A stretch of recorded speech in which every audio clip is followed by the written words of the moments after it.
Hi. I'm back again.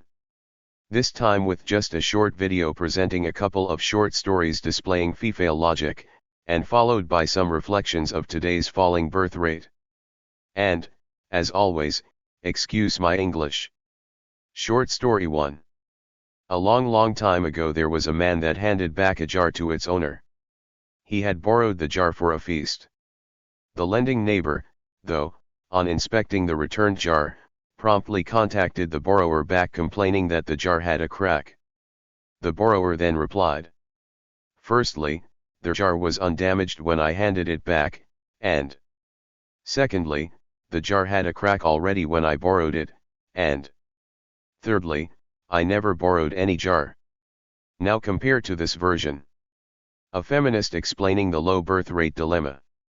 Firstly, it's because of bad conditions, fix them and we will deliver babies. Secondly, it's men's fault, there are no good men to find anymore. Thirdly, it's a good thing, there are too many of us anyway. Now another story. Short story 2. In the Nordic folklore sagas, every farm had a benevolent gnome doing chores around the houses.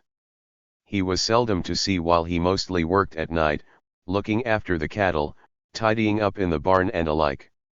In the present story there was a very industrious gnome that helped the family of the farm, sifting flour in the high ceiling every night. The farmer and his wife decided to show their gratitude to their gnome by presenting him a fancy garment. To their great surprise, they could thereafter no more find any sifted flour in the barn. They waited a few days, but then the husband decided to go check out the high ceiling in the middle of the night. He ascended a ladder, and when his head was just above the floor level he could see the light of a candle and the gnome, clothed in his new suit, sitting in front of a mirror, saying, "What an elegant gnome I am. Won't sift no flour no more. In today's shape it's like this." There once, not so long ago, was something called a family, a husband and a wife and common offspring. The man used to work hard for his family, to make his wife happy and to contribute the hardest he could, grind and sweat, and finally he built a comfortable and safe life for his family, and for the society as a whole.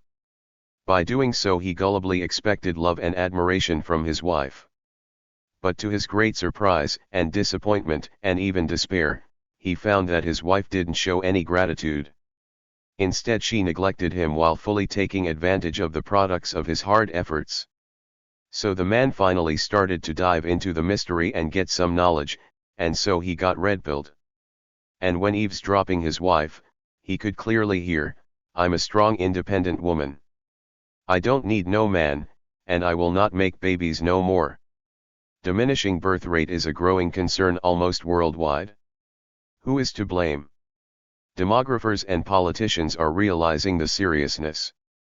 The cause is maybe not at all that easy to explain as presented in the mainstream media, where it's all about economy, environment, societal unrest, and even fear of war. But sometimes the real problem and root cause is touched. It's a gender issue, it's about gender imbalances.